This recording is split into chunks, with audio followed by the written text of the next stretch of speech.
pronunciar, não tenho a menor noção.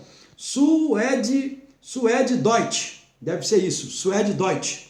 Ele fala o seguinte: o demagogo do deserto é, de repente, uma nova estrela política no Brasil. Olha a preocupação, só a Alemanha, hein? O Deutsche Welle, Deutsche Welle, W-E-L-L-E, deve ser isso. Desculpa a minha pronúncia aí, que eu falo português. Esse Deutsche Welle, ele fala: analistas alemães veem a democracia no Brasil em risco. Olha a preocupação dos alemães. Tem um outro aqui que eu vou tentar pronunciar também, que eu não sei falar esse troço. Handelsblatt. Ele fala o seguinte: o fascista popular, até agora, os políticos brasileiros são considerados corruptos e ineficientes, mas ideologicamente flexíveis e educados. Isso mudou com o fulano. O populista poderia até se tornar presidente. Uma história mundial. Tá vendo? A preocupação. Isso eu falei da Alemanha. Vamos agora para a Argentina. La Nación, aí é mais fácil pronunciar, né? La Nación, ele fala o seguinte: linha dura e messianismo. O fulano, que eu não vou falar o nome, o candidato mais temido, se lança para a presidência. El Clarín fala: esse fulano aí, que eu não vou falar o nome, militarista, xenófobo e favorito para a eleição brasileira. Isso é o Clarín. Vamos para a África do Sul agora. Destar. Mulheres brasileiras marcham contra as formas misóginas. A Áustria. Die Presse. Ex-presidente detido e o Trump tropical. Estão qualificando o nosso doido como Trump tropical. Vamos agora para a Austrália. News.au de Austrália. News. Seria este o político mais repulsivo do mundo? Aí ele fala ainda: pensando que Donald Trump é ruim? Conheço o possível presidente brasileiro cujas crenças repulsivas chocaram o mundo. Isso é o News, jornal australiano. Um outro jornal australiano, de Austrália, ele fala: conheça o candidato que é um risco à democracia. O outro jornal australiano, The Sydney Sunday Herald, ele fala: por que alguns no Brasil estão se virando para um explosivo candidato de extrema-direita para presidente? Vamos para o Chile agora. O jornal El Mercúrio. Ele fala o nome daquela coisa, que eu não vou falar o nome, e fala: aquela coisa assusta com soluções simplistas e autoritárias. De outro jornal do Chile, La Tercera, ele fala o nome daquela coisa e fala: aquela coisa conseguiu captar o sentimento de revolta no Brasil. Um outro jornal chileno, La Quarta, ele fala o nome da coisa e fala: o Trump do Brasil. Vamos para a Espanha agora. A Espanha é o país. Ele fala o nome da coisa ruim e diz: é um Pinochet institucional para o Brasil. É o Mundo, outro jornal espanhol, ele fala: líder polêmico, o coisa ruim, o candidato racista, homofóbico e machista do Brasil. Esse foi o jornal É o Mundo da Espanha. Aí da Espanha ainda vem o La Vanguarda. La Vanguarda fala: o coisa ruim, o candidato ultradireitista que canalizou a insatisfação no Brasil. Outro jornal espanhol é o Confidencial. Ele fala: o coisa ruim, o, abre aspas, Le Pen tropical, que pode ser o próximo presidente do Brasil. Deus não vai nos castigar por isso, não. Vamos agora para os Estados Unidos. Os Estados Unidos, revista Time, fala: o coisa ruim ama Trump, odeia pessoas gays e admira autocratas. Ele poderia ser o próximo presidente do Brasil. Ele poderia ser, não vai ser. Deus é justo. Aí vem outro jornal americano, Fox News. Ele fala: um olhar sobre os comentários ofensivos do candidato brasileiro, o coisa ruim. Vem outro jornal aqui que eu vou tentar falar. Eu não sei falar inglês, nada disso. Ele é o Huffington Post. Ele fala: o coisa ruim é o violento caos das eleições presidenciais no Brasil. Outro jornal americano, o Washington Post, ele fala: um político parecido com Trump no Brasil poderia ter o apoio de um poderoso grupo religioso, os evangélicos. Por incrível que pareça, os evangélicos conhecem uma frase: amai-vos uns aos outros, e estão confundindo com armai-vos uns aos outros. Não podem fazer essa confusão. Tem outro jornal americano, The New York Times, ele fala: Brasil flerta com um retorno aos dias sombrios. Isso, The New York Times. Agora vem o America's Quarterly, também lá dos Estados Unidos. Ele fala: ditadura militar iminente no Brasil? Ele pergunta: ditadura militar iminente no Brasil? Isso é o jornal America's Quarterly. Aí continua: ganhando ou perdendo, a ascensão do coisa ruim pode colocar em perigo a jovem democracia brasileira. Alerta o jornal americano America Quarterly. Aí vamos lá. Tem o Financial Times, que é outro jornal americano também. Ele fala, abre aspas, o trágico destino. Está qualificando as nossas eleições amanhã como um trágico destino brasileiro de uma rebelião antidemocrática que está surgindo novamente.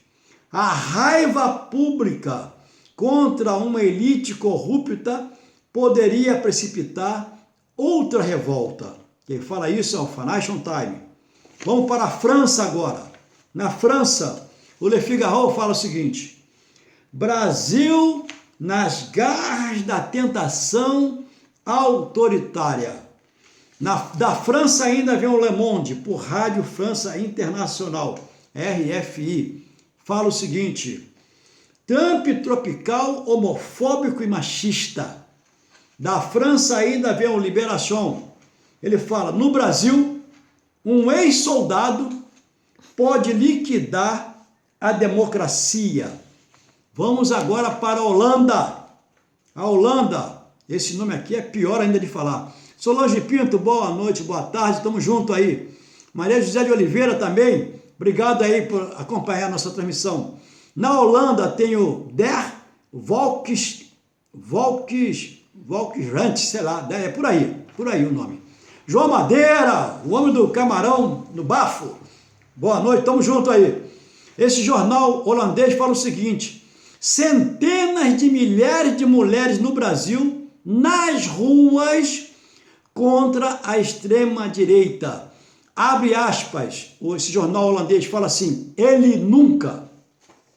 Um jornal da Índia também fala, India Express, fala o seguinte: deixe a polícia matar criminosos, diz o candidato presidencial do Brasil, o coisa ruim. Na Itália, La Repubblica, o jornal italiano fala, o coisa ruim, líder xenófobo e anti-gay que dá o assalto à presidência do Brasil. A Itália, hein? Da Itália ainda vem um jornal Corriere della Sera. Fala o seguinte, um pesadelo chamado coisa ruim. Vamos para o México agora. No México, tem um jornal La Jornada. La Jornada fala o seguinte: o coisa ruim, o candidato imprevisível. Do México ainda tem um jornal Milênio. O jornal Milênio do México fala o seguinte: o coisa ruim, o neofascista que seduz o Brasil. No México ainda tem um jornal El Universal. Fala o seguinte: militar de ultradireita, um voto pelo passado. Brasileiro, olha o mundo alertando, o mundo está alertando. Não vamos retroceder na nossa democracia, não vamos retroceder no nosso Estado de Direito. Vamos agora para Moçambique. Moçambique, o jornal O País. Começa assim: o coisa ruim que lidera sondagem de intenção de voto no país com a preferência de 27% dos eleitores terá irritado muitos brasileiros com comentários percebidos como sexistas, racistas e homofóbicos. Isso, o jornal O País de Moçambique. Lá no Peru, tem um jornal, La República. O que é que eles falam? No Peru,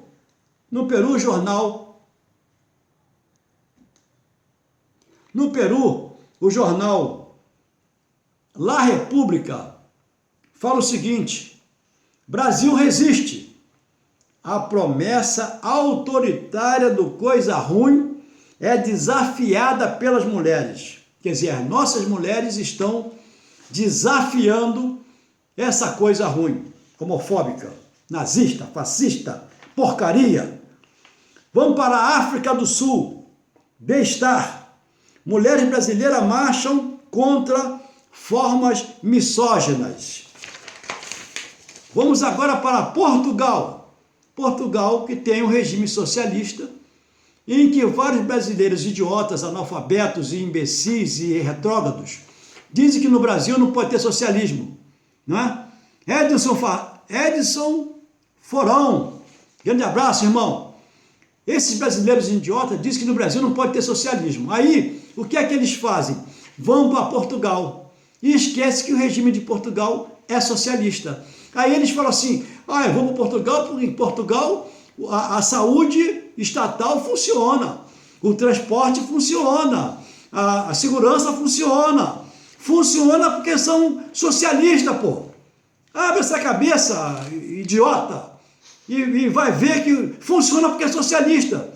Aqui no sistema capitalista, que é um sistema do capeta verdadeiramente, não pode funcionar por causa da ganância dos empresários. Por isso que não funciona.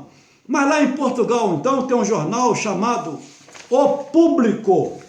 Esse jornal fala: o coisa ruim, o jagunço, a porta do Planalto. Olha a preocupação de Portugal. De Portugal também vem o Diário de Notícias de Portugal, que fala: o coisa ruim é perigo real no Brasil e segue passos de Adolf Hitler. Vou fazer aqui só um parênteses para ler uma frase que eu li antes, na outra transmissão, uma frase atribuída a Hitler, que o Hitler falava isso aqui em 1933. Hitler havia dito, abre aspas: nós edificaremos uma nova Alemanha no Brasil. Nossa raça tem direitos adquiridos sobre este continente. Olha a história, hein? Por que Portugal está alertando aqui no seu diário de notícia? O coisa ruim é perigo real no Brasil e segue passos de Adolf Hitler. Portugal está nos alertando. Vamos para a Polônia agora. Polônia, Gazeta... vou tentar falar. Gazeta Prawna. Gazeta Prawna, deve ser essa a pronúncia. Fala o seguinte: Trump brasileiro e outros. Escândalo de corrupção abrem caminho para o poder dos populistas.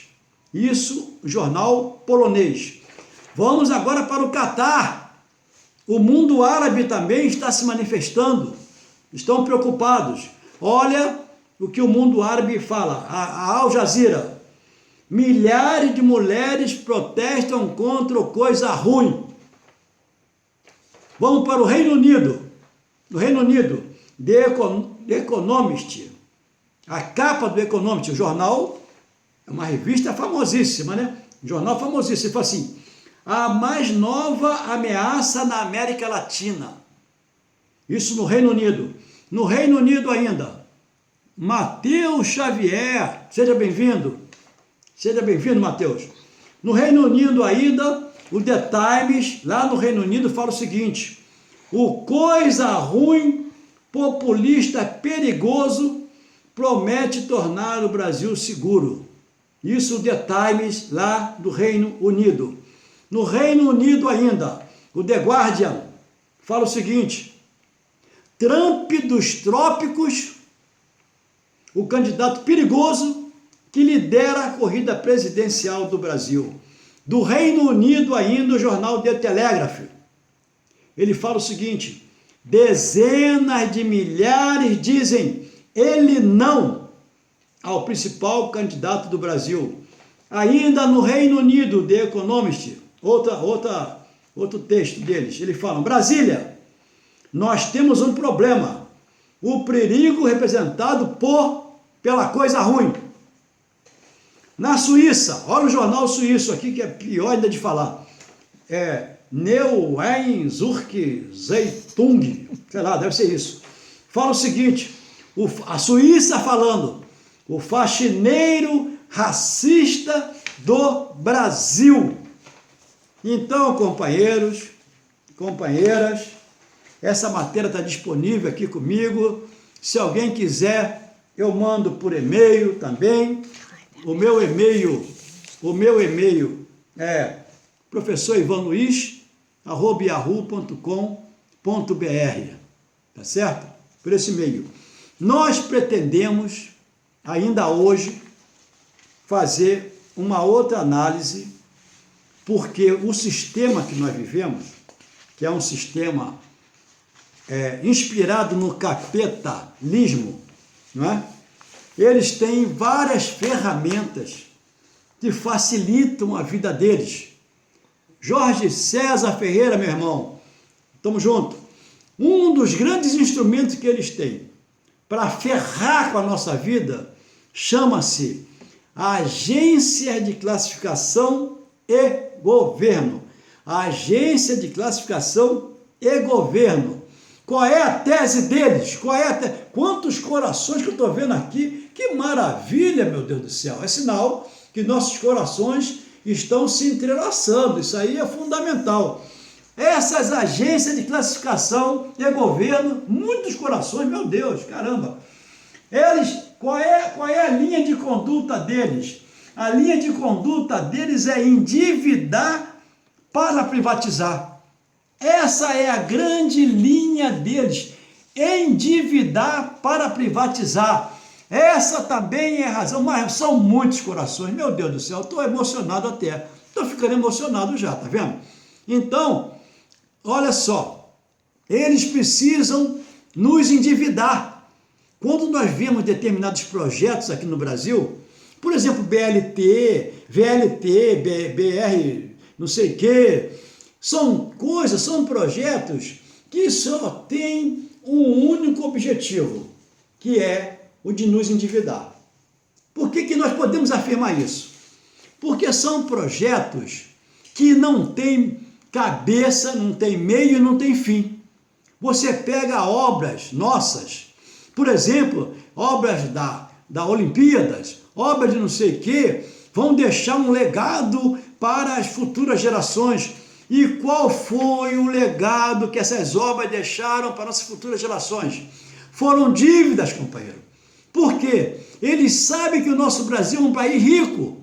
E por ser um país rico, tem que se endividar muito. Tem que se endividar muito. Essa é a razão que eu vou voltar aqui a afirmar que na presidência da República nós temos que colocar lá Ciro Gomes, com o número 12, porque o Ciro Gomes já manifestou várias vezes a preocupação dele com o Brasil. a preocupação dele com os brasileiros, a preocupação dele com as empresas estatais estratégicas, com a preocupação deles, a produção está aqui me fazendo uma recomendação, a preocupação dele com o povo brasileiro. Isso é, eu não estou vendo partido, não estou vendo a pessoa em si, não estou vendo nada. Eu estou vendo um projeto de futuro para o nosso Brasil. E hoje eu só enxergo isso. Eu só enxergo esse projeto de futuro no Brasil através do Ciro Gomes. Por quê? Por exemplo, quando ele diz que a Petrobras é uma empresa estratégica, quando ele diz que o preço do barril do petróleo que a Petrobras pratica que a Petrobras entrega o preço do barril do petróleo a 33 dólares e o preço internacional está na faixa dos 80, como é que os homens de mercado, que eles esqueceram que a Petrobras também tem uma obrigação, tem uma missão social. Igor Danta, né? Grande abraço então, meu irmão, acho que é Igor sim. Grande abraço. Olha só, quando a Petrobras entrega a 33 dólares, já pagando todos os impostos, já cumprindo todas as suas obrigações, esse deveria ser o preço para calcular, para chegar até o posto de gasolina e nos contemplar. Não. O que é que eles fazem? Segundo o meu presidente Ciro Gomes. Por que eu falo isso? Porque não dá para nós confiarmos nessas pesquisas plenamente. Não dá. Eles estão travando o Ciro Gomes, eles estão colocando o Ciro Gomes como uma terceira via, porque eles não querem que o Ciro Gomes tenha ascensão. Depois que nós fizemos a transmissão aqui, nós saímos pela rua, deixamos o carro longe, porque o meu carro está enfeitadíssimo de Ciro Gomes, né? Está enfeitadíssimo de Paulo Ramos, que é o melhor deputado que o Estado do Rio de Janeiro já teve, foi o melhor constituinte na época e agora está voltando para Brasília porque ele tem que dar base de sustentação para o Ciro Gomes. Nós saímos por aqui perguntando a várias pessoas, vem cá, que eu vou votar em quem para presidente? Ah, Ciro Gomes. Eu vou votar em quem para presidente? Ciro Gomes. Olha, por baixo, eu imagino aí umas 150 a 200 pessoas que eu hoje consultei fazendo essa pergunta. E todo mundo falava no Ciro Gomes. Outros falavam no segundo lugar, né? Mas a maioria absoluta, esmagadora, manifestou o voto ao Ciro Gomes. E a pesquisa oficial, que aparece na mídia,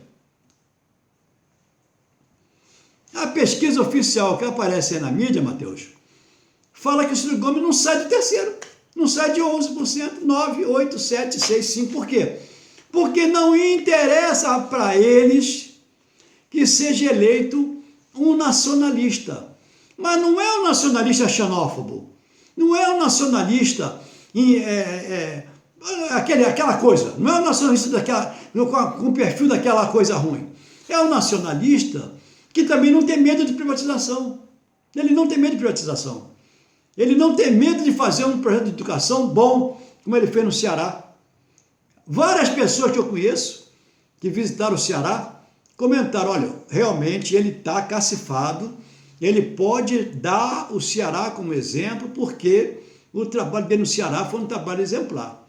E ele responde a vários processos, sabiam? O Ciro Gomes responde a vários processos. E sabe quem é que processa o Ciro Gomes? Os ladrões e os corruptos, que ele chama mesmo, ladrões e corruptos.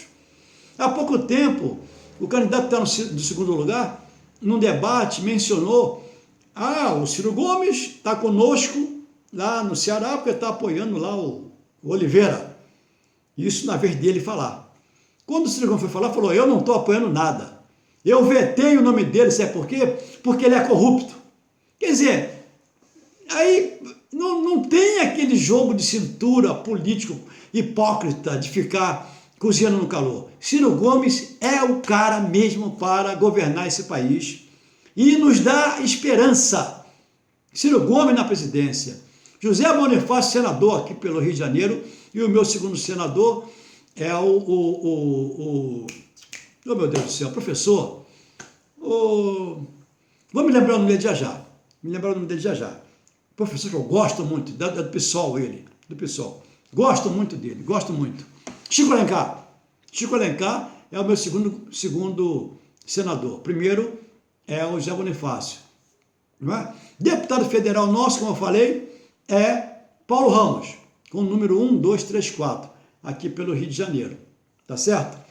Então, companheirada, nós precisamos eleger pessoas com esse perfil, com perfil de luta. Esse deputado, por exemplo, Paulo Ramos, todas as vezes que nós pedimos o auxílio a ele, para os atos que nós fazíamos, já levou até porrada em ato com a gente, o deputado. Então, vocês terem uma ideia de como ele é do nosso campo, do campo Petrobras. Pô, estúdio, tá vendo? Como é que dá? Estúdio caseiro tem dessas coisas. Isso aí é participação especial. Isso é participação especial, tá certo?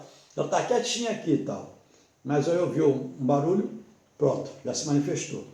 Então, companheirada, a questão de endividar o país é uma questão aonde, endividando o país fica de joelho. A Andréia Oliveira, tá bom, tamo junto. Endividando o país fica de joelho. E ficando de joelho, eles fazem o que eles querem. Aí eles empurram goela dentro uma política fiscal. Uma política fiscal extravagista. Quando falam assim, o governo não pode gastar mais do que arrecada. Legal, legal. De onde é que veio isso? Isso veio lá do norte. E o governo do norte é o governo que mais gasta, principalmente o gasto para matar. Aí,